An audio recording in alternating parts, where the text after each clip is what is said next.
So welcome to this week's episode, which I have a very special guest with us this week, a woman that I've known for many years now. We've known each other for many years and who always has great insight. Suzannah, welcome with us this week. Thank you, Sarah. So excited that we finally made this happen. Yes, because we had some calendars, interesting challenges in there to finally make this happen.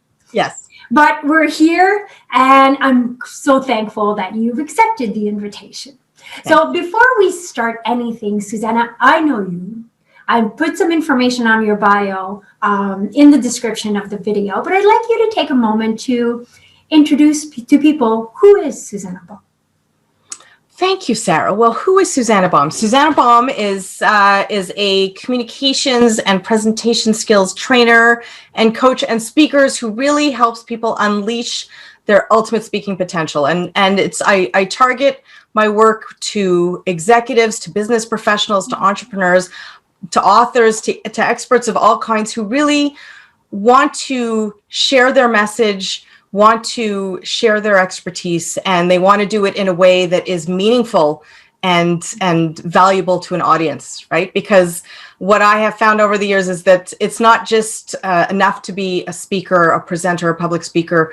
The core need is to be able to speak and communicate in a way that makes your audience care. Right, that becomes more meaningful and relevant to them. So that's what I do, and I work really to help business professionals position themselves as leaders through more structured, more engaging, compelling presentations. I love that because when we're a leader, when we're a professional, basically our number one tool are words. Yes. So, and we want to be really intentional on really what makes, a good communication. What makes a good leader is communication. So we might have the expertise, we might have the tools, but if we can't communicate that properly, then we're not going to have the impact, the influence, and hence the income that we also want. Exactly. So I'm curious. Obviously, because I'm going to take notes here, obviously. What are the mistakes that you see people do in a conversation, in a talk? Okay. So, I see many mistakes, but the good news about these mistakes is how easily they can be fixed. But I don't want to give you the long list. I'll give you some of the top ones that I see recurring all the time. One of them has to do more with presentations, and one of them really more about general communications, leadership communications, executive communications, that kind of thing. But where it comes to presentations, over the years, I have met those who are in not always executive level, but confident people. And it's wonderful when you have confidence, but they have said to me when they find out what I do, they say, well, oh God, I don't need that because I'm confident about giving presentations. I don't feel nervous, so I don't need the help of a coach. And sometimes that just leaves me dumbfounded because I'm like, well, the coach is not just to help you feel better. The coach is to help you deliver a better message to your audience, because ultimately the audience doesn't care how you feel as the speaker or the presenter. They care about how you make them feel, right? They care about, how are you educating them? How are you inspiring them? How are you persuading them, right? What do you want your audience to learn, feel, and do?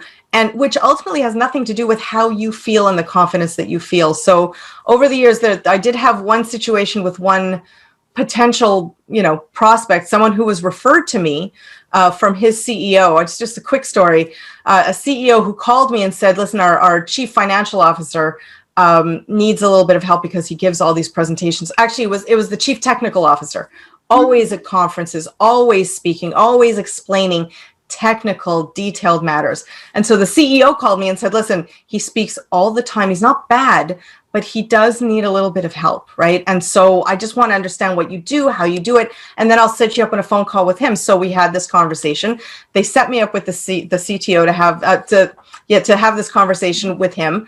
And he was very resistant because he was like, well, I speak all the time. Yeah. And my audiences love me. So why would I want to work with you. Like, why would I want that?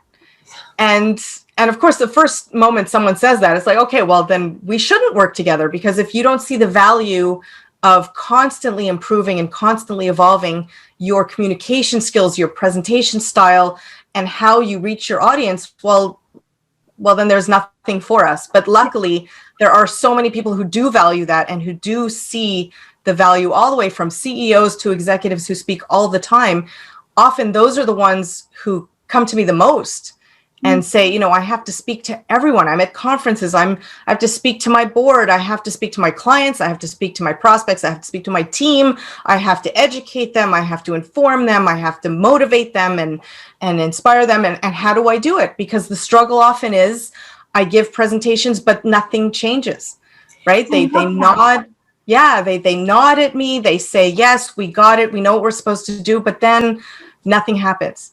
And so I love that, because there's often, that's it, a gap. So the people who are listening to it, like in my universe, the people who are in my universe tend to be highly educated, specialized entrepreneurs who have like an expertise, and they often talk from that point of view of their expertise. So, and that's where, if I talk from my point of view of my expertise, people, my client, and like when we talk about audience, we're not talking about doing a conference. An audience of one is an audience. Yes. So how do I move from information to transformation? And I think this, it's a great timing, I love how life happens, that, with all the pandemic and the COVID and everything this whole pandemic shifted people's priorities. So we're really moving from an era of transferring information to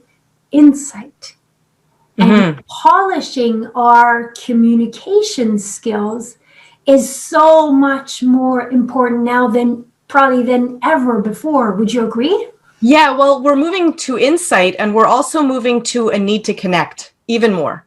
I think we've always had that, but if you cannot establish the connection and make your audience care about what you're talking about and make them see the value, then there's no connection, and there's no meeting.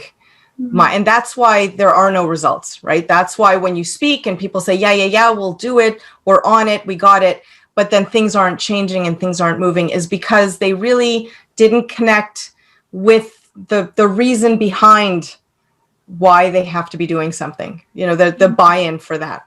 So that's a really important piece also. And again, like you said, not just for presentations, but for conversations, for communications one-on-one, because sometimes we are just talking to our clients. Sometimes we are just talking to our boss, our team. We're speaking up at a board meeting, but there doesn't always mean it's like some giant public speaking event. It's how do you get the point across and answer why? Like, why is this important? Why are we doing this? And why should you care? And until we can create that connection where they understand the why, then things don't happen as quickly. So is it fair if I recap or label mistake number one is that it's an intellectual conversation? It doesn't connect. Correct. It's maybe too intellectual and less of a connection. Right? And I think that's a huge mistake that I personally see very often. Yeah. Well, because there are so many different, everybody's so different, their personality style and what they need from a speaker, how they need to hear a message, right? Some people need to hear a message very quickly, like, okay, give me the high level points. Other people really do want the details. Other people want to know, like, okay, how is this going to affect me and how I'm seen? So if I do what you're asking me to do, how will this change my life? Other people just really like to work in a team. Some people want to work alone. So really it's having an understanding of all these different needs and how people need to hear a message, but also, going deep into what is it that I am trying to get across? What expertise, what message do I need to get across? And how can I make that focused, clear, concise, and say it in a way that they understand why it's important and they understand why it's beneficial to them. Okay, so if I unpack them, because I like things very, very tangible, mistake number 2 is gaining clarity on my message.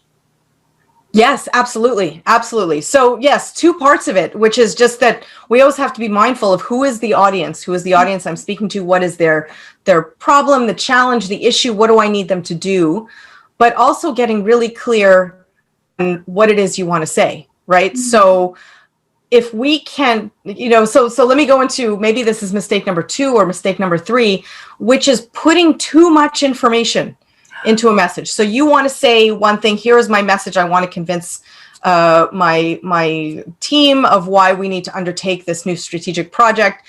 Now I'm going to tell them everything. I'm going to give them every statistic, every fact, every story. I'm going to just load them up. I'm going to dump all this information on them, and they will determine what they like from what I'm saying, what they don't like, and they'll run with it. But in effect, it's up to you as the speaker, number 1, to really get clear first. Like, what is that one essential message that I'm trying to get across that I need this group to leave with today, or this one person to leave with and fully understand, and then marry that. Like, you have to marry, what you as the presenter want to say with what the audience needs to hear. So you marry them both so that it becomes a proper communication, because when you just dump everything, you give them everything in a very, sometimes unstructured way, and expect that, the people who need to know will understand what they need to know, and the others will just leave it behind. But that's like a huge fallacy, because overwhelming the audience with so much information, everyone's going to leave going, whoa, what was that for me? What am I supposed to do? And then again, nothing changes. Right? I know that. And it made me laugh because for 2 things. I recently did a conference, and another speaker, it was online, and another speaker that I know very well got to watch it. And he's like, hey, because we were at the same online event or the same symposium for a company. So he said, hey, how about, after each of our talks, we watch each other and then we give each other feedback. And his feedback to me was exactly what you just said. He goes, Sarah, really? It's great, but there was just so much information. He goes, I don't even know where people can start with all of that. He goes, it's all great information, but it's too much. And when I think of many of my client meetings that I've had in the past, I've worked on this, where I would just give so much information. And when we want to help, that is often a mistake that we do. We want to give everything. But by giving everything, and like you said, not necessarily always super structured, the brain just goes, there's just so much information, so much stuff. I don't even know what to do. So they just shut down. Shut off. I don't know what to do. Too much. Forget it. I'm out. Right. And then you lost them. And it's hard to get them back sometimes with that. And what's even harder. So what happens also is that when you, and I'm not saying this is you, Sarah, because I've heard you speak and I think you're fascinating all the time. But what you do is that there's also a trust issue.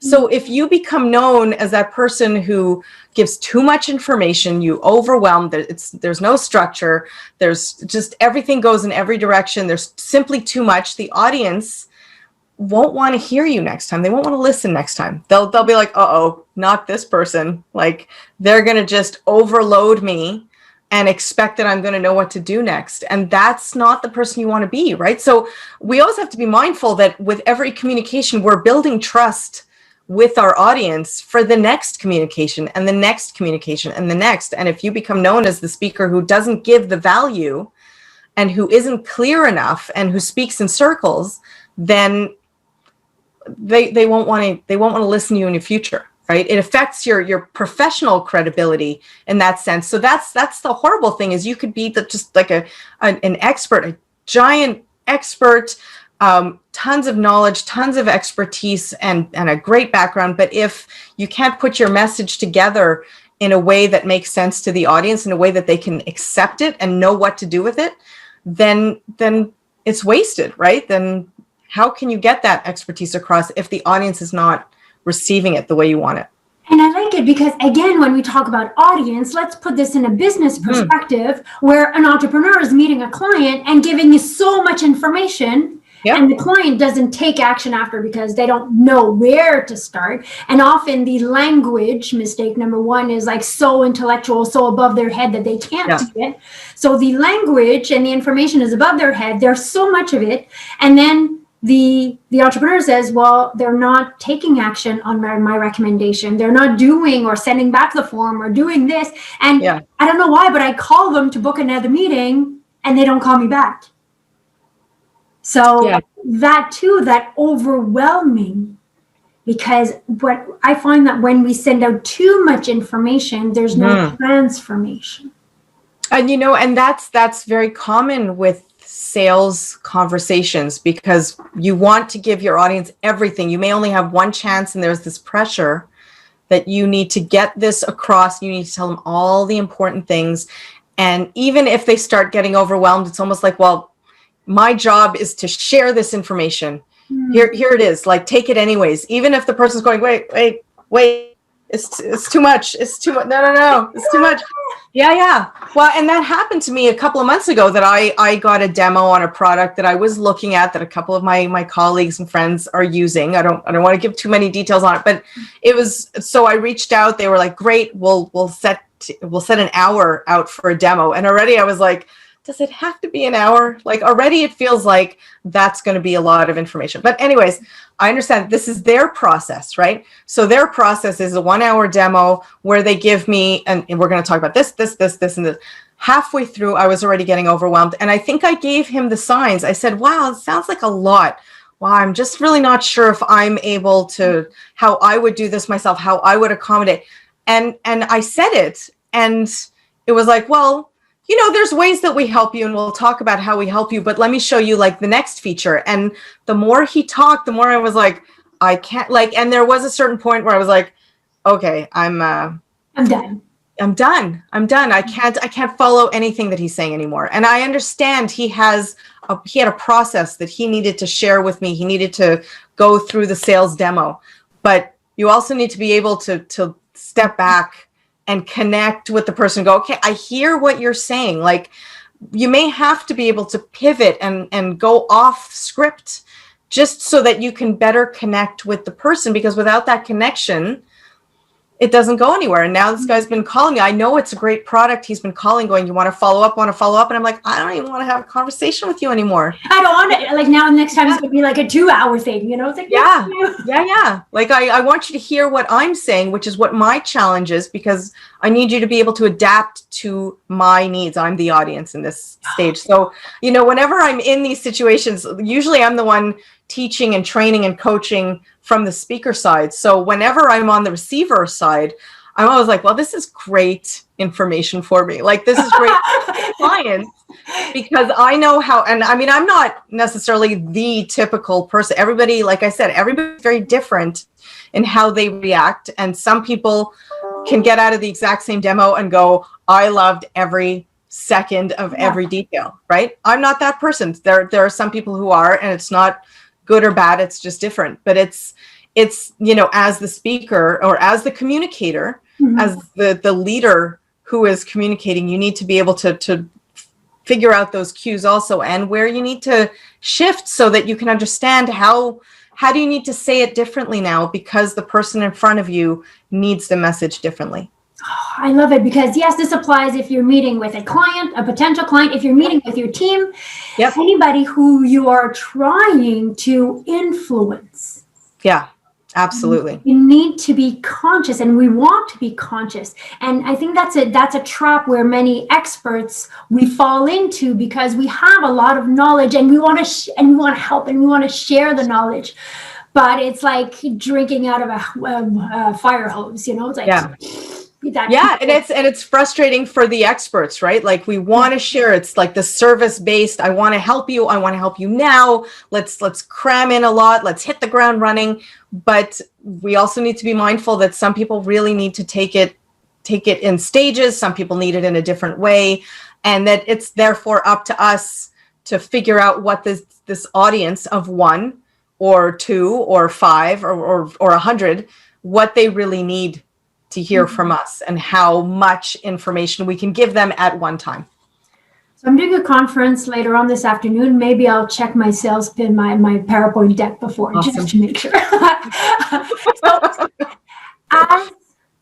as a coach, how would you suggest / recommend that we prepare a presentation that we want to give? Again, audience of 1, audience of 100, it's the same approach. How would you suggest, like, kind of maybe a step-by-step, or, like a flow of preparation? What would you recommend? Well, one of the things that I teach with all of my clients, whether it's coaching, training, I have a specific framework that I use for structure. And so back like 7-8 years ago, I was just doing public speaking training. So I would come into companies and I would do the basics, anything that you can find on Google today, how to be a good speaker. So body language and basic structure, and how do you deal with your nerves, and what about the gestures and so on. And I found that eventually, you get to a point where you're like, my audiences don't need this anymore. Like, and I want to get to an audience, a more expert audience who speaks more. And it took a while to really figure out what is missing. And so as I started to talk to executives and corporate professional people, they were saying, really, what's missing is I need to be able to focus and structure my thoughts, and I need to engage an audience. Like, these were the top two across the board. I need help with the structure so that they can feel more engaged, and I can actually connect and get what I need from them, and they can understand what I'm trying to say, and so on. So in 2014, I built this. It was literally what changed my business, is a whole structure framework system. I built an online course around that, but basically, whether you take the online course or not, it's called the Diamond Speech Structure Flowchart because of the way it's shaped. But it lays out step by step all the steps towards a structured, engaging presentation, where at the beginning, you're not just introducing the concept, but you're establishing the connection. You're getting clear on what the challenge or issue the audience is facing, so that, so that you could understand the questions you need to ask of yourself right at the beginning, so that you can establish the connection at the beginning of the presentation. Because if you don't, well, then you could say whatever, no one's going to care, right? Yeah. So it was really about, at the beginning, how do you want to connect with the audience? You want to make them feel like you understand who they are, what they're going through, what their daily lives are, what they need. Why are you talking about what it is you're talking about? What is the value? Why are they there? Like, why do they have to sit through this meeting? Well, here's why. Context. Yeah, here's why from like the business perspective. Here's why from the personal perspective. Why is it important to you and me that we are here right now? So often this will involve, knowing, really understanding this audience. So that's the first piece of the introduction is everything included in that. And how do you make them see your roadmap of the presentation based on narrowing it down to one sentence? Like, I'm here to talk to you about this thing so that we can do this, or so that you can understand this, right? So how do you link the essential message of what you want to say to it's important to them? So then as you go down the speech, or continue in the speech, then you can share the expertise, the key points, but again, in a structured way. Give them everything on your audience at once. Like, where do you put in the stories? Where do you put in statistics, visuals? How do you use them? And then as you get close to the conclusion of your speech, how do you integrate the call to action, and how do you help them see what could be what could be in their future? What is the vision if only you do what we're saying you should do here? Yeah, like as in almost any TED Talk, you'll have this at the end. And I know every TED speaker goes through this rigorous coaching process, but at the end of so many TED Talks, if you've noticed, so many of them end with, in a world where ... or what if we could, blah, blah. And those are meant to trigger us to be able to see the future. Like, here's the future. If only we did what I just talked about, this is what the future could look like. And so that's super powerful in a business context too, because that helps us recreate and reconnect the audience to, okay, so all the stuff that I just talked about, here's what lies in store for us if we go ahead and implement or do or say or change or whatever. So this is all part of this diamond speech structure flowchart. If any of your listeners want to get in touch with me for a copy, I mean, there are ways that I could send it over, or we could talk about it a little bit more. But if anybody really needs to apply this into their day-to-day, then we can also have a conversation about what that would look like for them too. I love it, because yes, it's like, so if I reframe it, that's it, like putting context before putting content, and then what is the outcome? Yeah. So taking even a moment and just, okay, before a client meeting, before I talk with my team, before I meet with a potential client or a potential business partner or a potential center of influence, structure your conversation with that framework that you just shared. And that is how we stay consistent, we stay aligned, we stay focused, and the other person, which is the important part, they get it. Yeah. Well, something that so many speakers or communicators fall into, this PowerPoint trap, where we have to meet a client, or we have to give a presentation, or we have to share something in a meeting. They start with PowerPoint. They put it all on PowerPoint, and then they get to the meeting, and then they not just read the PowerPoint, but they speak to the PowerPoint. They just go over everything that the PowerPoint says, but they haven't put in, like you said, they haven't put in that before stage. What do I need the audience to learn? What do I need the audience to feel about what I'm saying? What do I need them to do? Like, what is my end game here, so that I could lead them in the right direction? Because the temptation, once you have your PowerPoint in front of you, you're just going to follow your PowerPoint. And it's going to be very difficult. Yeah, very difficult to move around the PowerPoint. But if you just use it as like something to consult, and you are very clear on what your roadmap needs to be before you even get into that meeting, like what you need out of that meeting, you don't have to waste your time or their time just going through pieces of a PowerPoint, but really sharing the message, right? And really getting them to where you want them to get.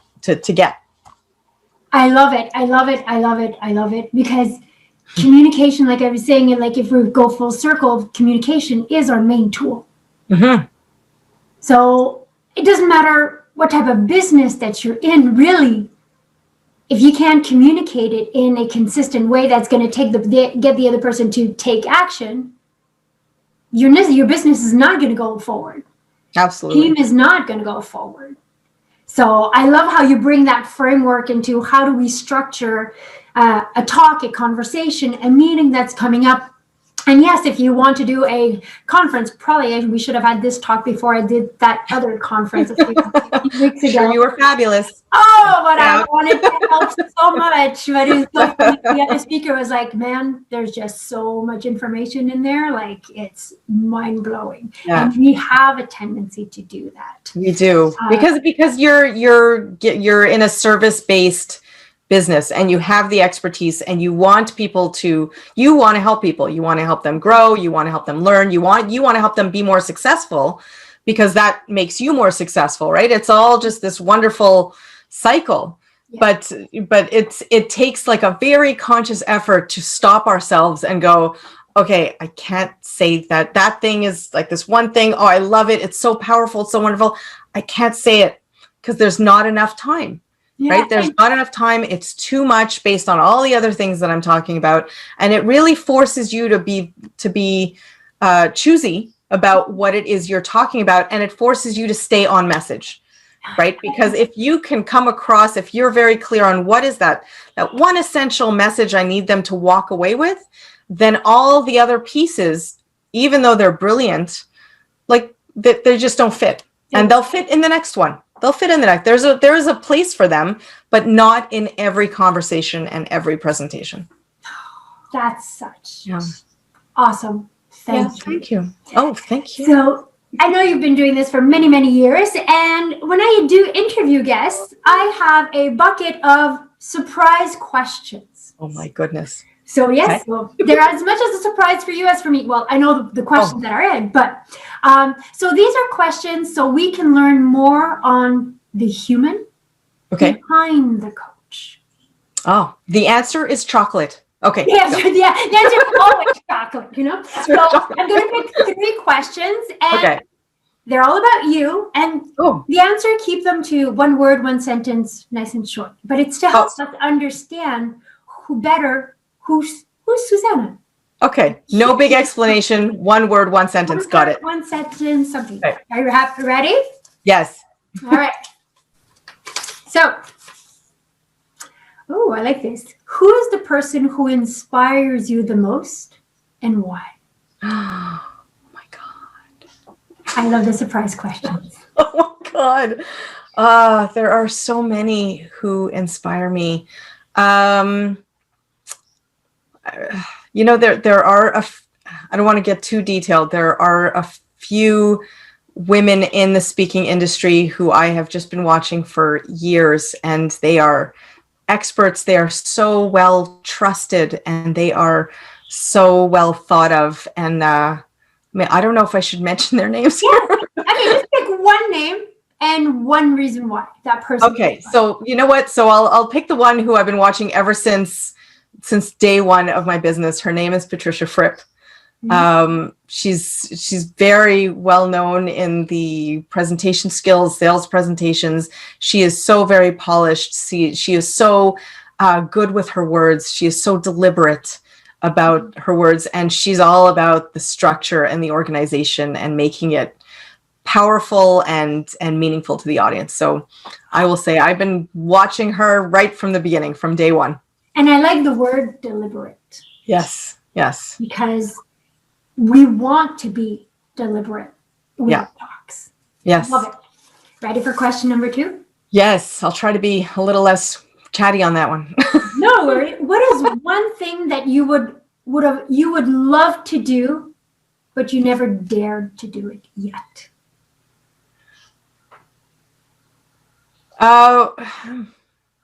You know what? So this isn't it's not such a crazy thing. I didn't say crazy. Yeah. Okay. Yeah. Dared to do. Well, you said dared to do, so that makes me feel like I have to have extra courage for it. But I guess there's always something holding me back. Not sure why, but I would love to just ride. You know, at one point I thought it was a motorcycle, but then I downgraded it to a Vespa, but a red Vespa. I would love to just ride around in a red Vespa. That's what I would. Yeah. In Italy? Well, that's where I was inspired. That's where I saw it for the first time. I saw these women driving these shiny, beautiful Vespas with their little pencil skirts and their high heels. And I was like, and their fancy purses, going to work. And I was like, what is this fabulousness? What, you can ride these to work with skirts and heels and everything. And ever since then, I was like, yep, Vespa, but it would be red. Awesome. Ooh, I can't wait to see you on a red Vespa at one point. All right, the last and final surprise question. What makes you mad? Oh, mad? Yeah. Things that you're like, oh, I don't like that.